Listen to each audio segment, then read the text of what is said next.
Hello, and a warm welcome to the Reform Party podcast.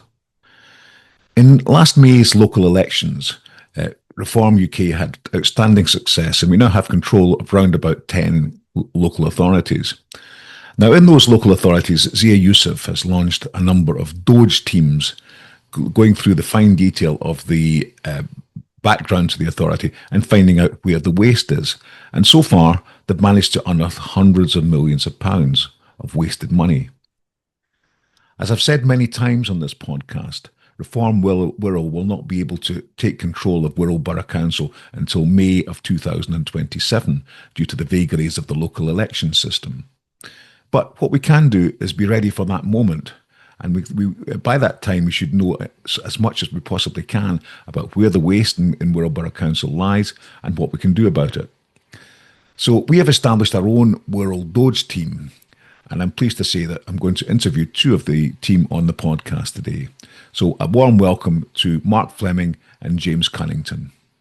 Also, I should apologise and say that we did have some technical problems recording this podcast, so you may find that the video freezes from time to time.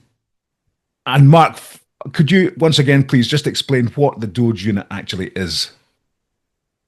Yeah, we're just a group of people that are looking at what's going on with the money that we have with our council.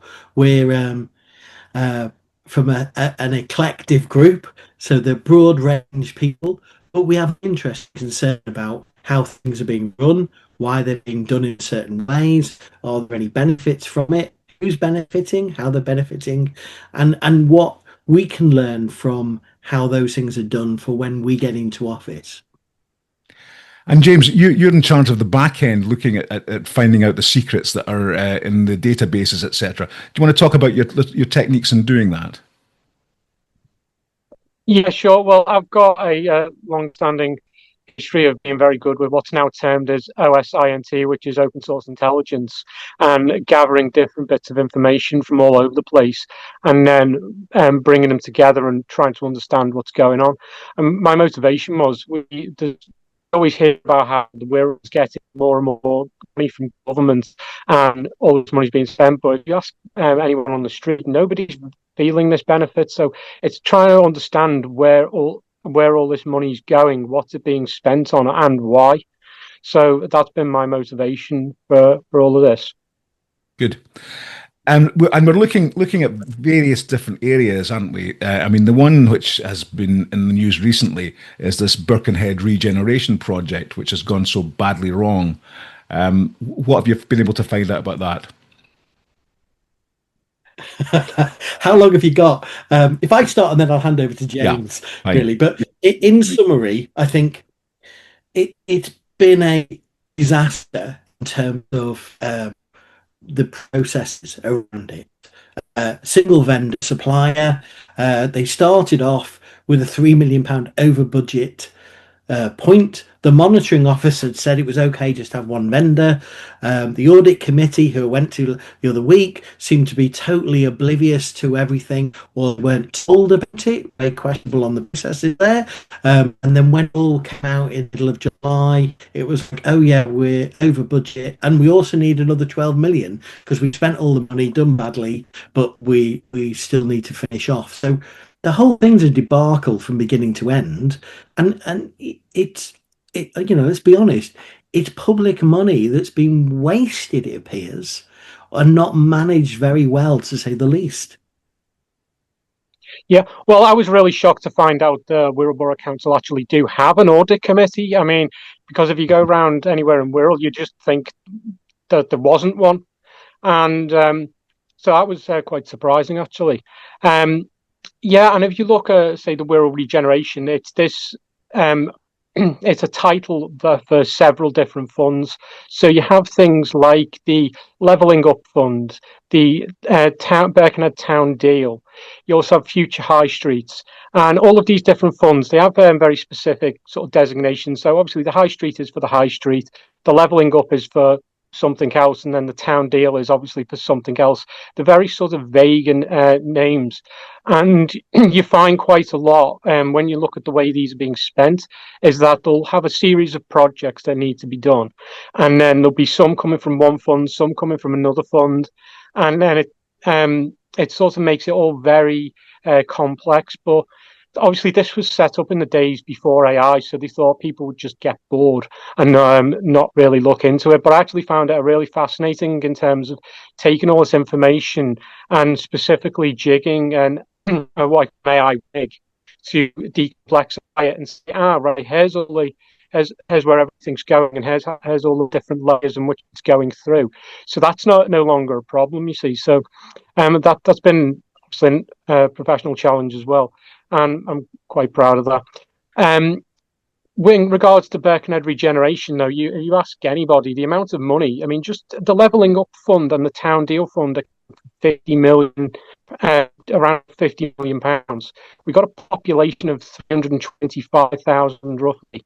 That's quite a lot of money per individual, and at the moment we've got it seems to have just completely wiped out the town centre. There's only a handful of businesses opening, and nobody really wants to go down there. So they've actually spent a lot of money to make the problems a lot worse. Hopefully we will see the opening and a resurgence, but how likely this is, we don't know. Yeah, I mean, this is it. And I noticed that when they found that there were £12 million over budget for this project, what they did was they took another failed project, which was the moving the market traders from where they were to a new building. They just said, oh, well, we'll use the money that we're going to use to do that and propping up this regeneration project. The poor market has been told it's going to be here, and then it's going to be there, and then it's going to be here again. The guys in the market said, no, we don't want to do this. I mean, the classic one was the Argos building. They bought this Argos building. This is the council that manages surveying, and when people build an extension, they come along and make sure the quality of the extension is done right. They bought the building, and then only after that they did a survey to find that the fire doors would have to all be replaced, which will cost them millions. Yeah. They eventually then decided the Argos building isn't the right place because they can't really use it now. So but they've stripped it out. They've taken out all the interior walls and everything to make it suitable to be a market. And now they're not going to use it for a market. Oh, yeah. Well, the costs of that must be colossal. Yeah, we've got to ask the FOI on that one, really. So let's just have a look at some of the areas that you're looking at. This towns fund that you mentioned. It seems to me that it's been difficult to trace where the money's actually gone. Is that true? Oh, no, not at all. We can't see every segment of where the money's going. If you'd asked us 18 months ago, it would have taken a lot more work. But now with the IT developments and computer science developments, basically AI, we can actually map out where at least the next step on where the money's gone. So I believe it was the town deal. I can't remember offhand what the town deal went towards. That was several other smaller projects. The levelling up fund, I believe, went to fund the Merseyside and the Woodside ferry regeneration, which is interesting. Yeah. And there are questions on that, aren't there, in terms of the ownership of some of the businesses that went in there? Oh, yeah. Well, I can't comment obviously on the businesses of. Or maybe somebody else wants to. Yes, we know where they. We all know. But we know that the actual terminal was owned by Mersey Travel, which is understandable because it's a ferry. There then appears to be an agreement for Peel to rent the inside out for a food court, and then there's another agreement for the outside of the area as well to be used as a small market. So, yeah, we've managed to find and establish all the information, and with the businesses in there as well. Yeah, good. Yeah, we've been looking at all the relationships around those businesses, who owns what, why they own it, when they started, in relationship to the funding. Yeah. That'll be instructive. What we also, some of the money, as I understand it, went to the Birkenhead regeneration project. Some of it went to the Woodside ferry terminal project, and some of it also went for the refurbishment of Edgerton House. And Edgerton House is interesting because that was then subsequently sold to Wirral Chamber of Commerce. Is that right? It's very convoluted, but effectively they were going to use the building. They spent, I think it's 1.3 million on it, refurbishing it, making it nice, and then they decided we can't manage it. We're going to sell it to the Chamber of Commerce. Some people would say that's asset stripping, and the benefit from that would be that somebody gets a very nice building. Whether that money had come back into the coppers for rural council, we're still trying to trace that right now and understand how that relationship worked, where the money is returned. I'm sure it has. I'm sure the businesses are doing the right thing, but it does seem, if you're a business and the local council kindly refurbish the building you're in and then offer it to you, it would be silly of you not to purchase it if it's a good building, and that appears to be what's happened here. Yeah. And the council have made some terrible purchases, haven't they? I mean, the ones I know about are, for example, the Pyramids Shopping Centre, which is now worth a fraction of what they paid for it. And also the View Cinema. Have we got anywhere with those ones? And that was initially they paid around £14 million. It was then later revalued at only £7 million. But then after that, there was another bill of £3.5 million to replace, to bring it up to standard. So essentially, the asset really now would only be worth £3.5 million, but they ended up paying 14 for it. That's a lot of people's council tax. That's a lot of the things that they spent that money on. Yeah, bin collections, SEN support. It seems a lot of waste. Absolutely. Have you had a look at some of the loans that the council have? They have an awful lot of what they call these LOBO loans, lender option, buyer option loans. Have we anywhere with that? I did a FOI when I first started, when I got involved, and initially. I started this, getting involved in it when I looked at the Wirral Council's financial statement budget report last year. I sat down, I think it was in October of last year, and started doing some analysis from it, from my background. And one of the things that was quite interesting was these LOBO loans. And I didn't really understand them, and I still don't to a degree. But the thing that worried me was I was going to say a payment. There was a £10 million payment that was required in this year's budget when they forecast it last year or in 2026. And the thing was the council already over budget. So how on earth were they going to manage that? The only outcome I can see is that they effectively have to refinance again. So we're paying more interest on something which has been badly managed to start with. And that appears to be the unfortunate dilemma that they're constantly in. They never get us out of debt. They never get us into a better position financially. And the only people who seem to be benefiting are those people that funded the money. There's a lot more of the local that I want to look at, but that was my first enter, and the first time I did a FOI with a council, and the first time I started to ask questions for me. And I'll just say, Ken, one of the things I found very useful, and I think James has as well.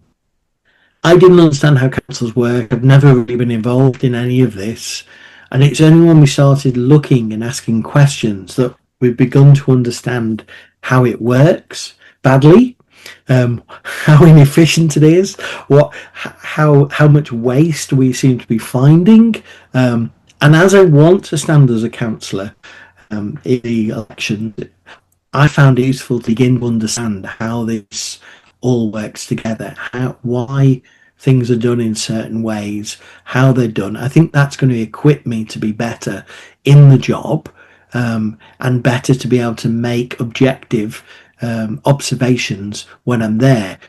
It's quite clear that there's massive inefficiency and inability of the committees to work in an efficient way.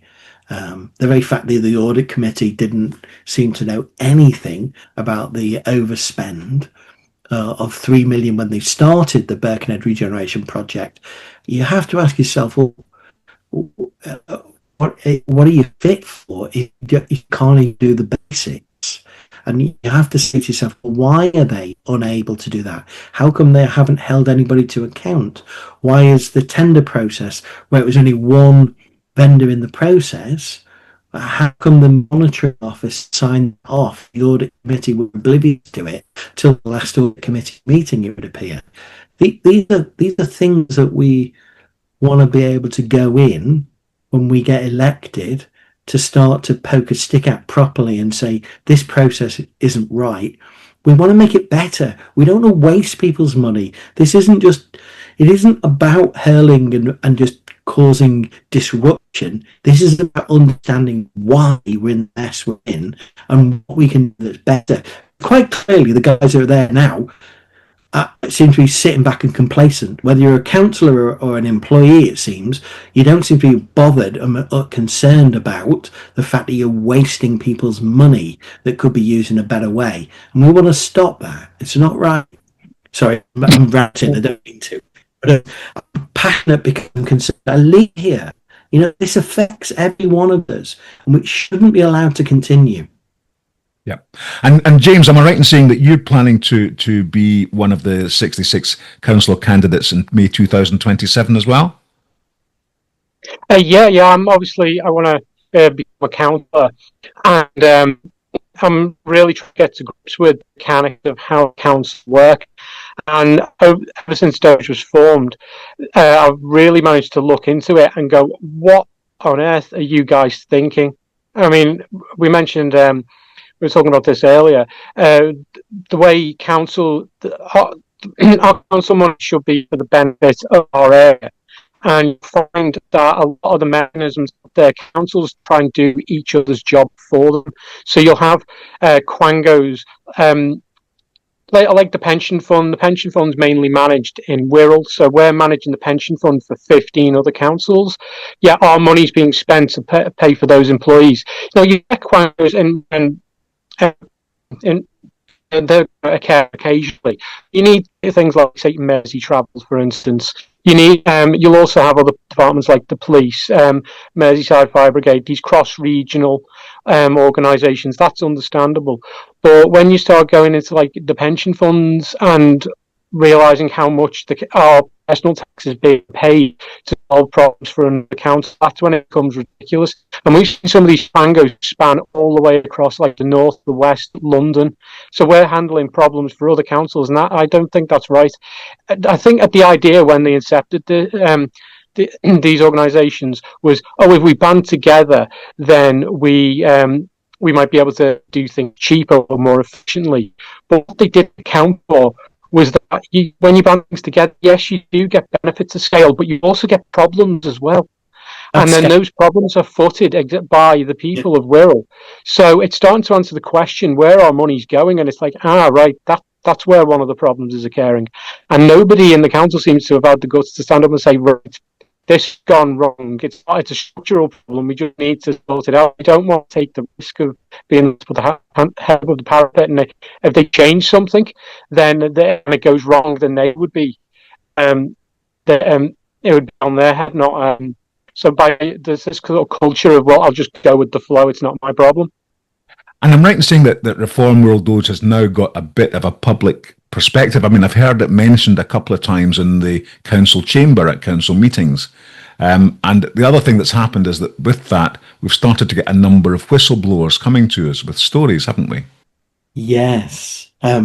It's quite interesting. We've had some very detailed information which we're looking at, because obviously we don't know if it's correct or not. We can't validate it or pass it on to any legal organisation if needed, before we would like to make sure it's right. We wouldn't want to be in a position where somebody said something and we're saying, oh, this is really bad, and it not being correct. So we will do. And what we've done where people have said things is we've looked into it ourselves. We've looked into what we can find out. And we appear to have skills that others don't, between us and the rest of the team. And we'll look at things and we'll weigh up what does it make sense. And very often it's done with two different people. So one person will look at one thing, pull it together, give it to somebody else. Does that make sense? Can you follow that? And they'll look at it as well. We've had a variety. Let me just qualify that. We've had a variety of whistleblowers saying different things. Some of it very serious, in which case it may end up going out to legal organisations for them to look at. In other cases, it's things where people are saying this has happened in the past, this is wrong, and we want to learn from that to see if it's of any value to not repeat it. Yeah, some of the stories I've heard, if they turn out to be true, which is of course the big thing, that once we can show that they're definitely true, we wouldn't be going to the press with them. We would be going to the police. Oh yes. Yeah, if I might say something, yeah. Some of these things that we've looked at, I don't know any particular names. I've just looked at sort of some parts of it. I've taken advice as well, looking at it, and if these are true, then we just got to say, I hope some of the people who did this, they like the taste of prison food, because they're going to be eating an awful lot of it. We're being responsible in how we're handling this information, aren't we?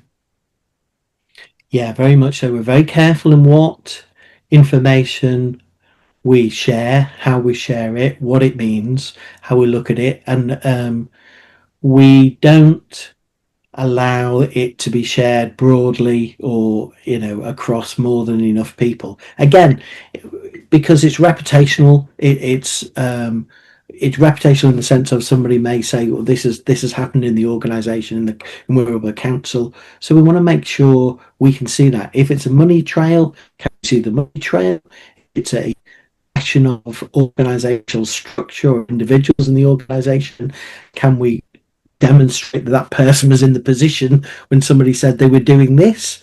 There's some really basic factual things that we can do to just track and look at, and that's not overstep or understep. I think that's right, because it's like any press organisation. If something's said, you need to have 2 or 3 different sources to validate what's being said before you can go any further with it. We use the same sort of principle and use that approach to make sure that anything that is said to us verbally, that we understand whether it's something that can be validated before we get any further.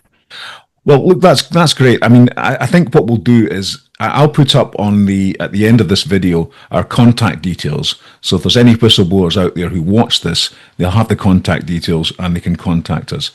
And also, I'll come back maybe in a few months' time, and we can do another podcast once some of these investigations are a bit further down the line, and we can actually be more concrete about what we can say. We'll probably have put some stuff out in the press by then too. Good. Well, look, thanks both of you for being on. I'm sorry about the technical problems that we had at the beginning, but we've got over them, and I think we've got enough there that we should be able to get it out. Anything final to say, James? No, it's a pleasure as always, Ken. Okay, good. Thanks very much, boys. Thank you. Thanks. Bye now. Bye.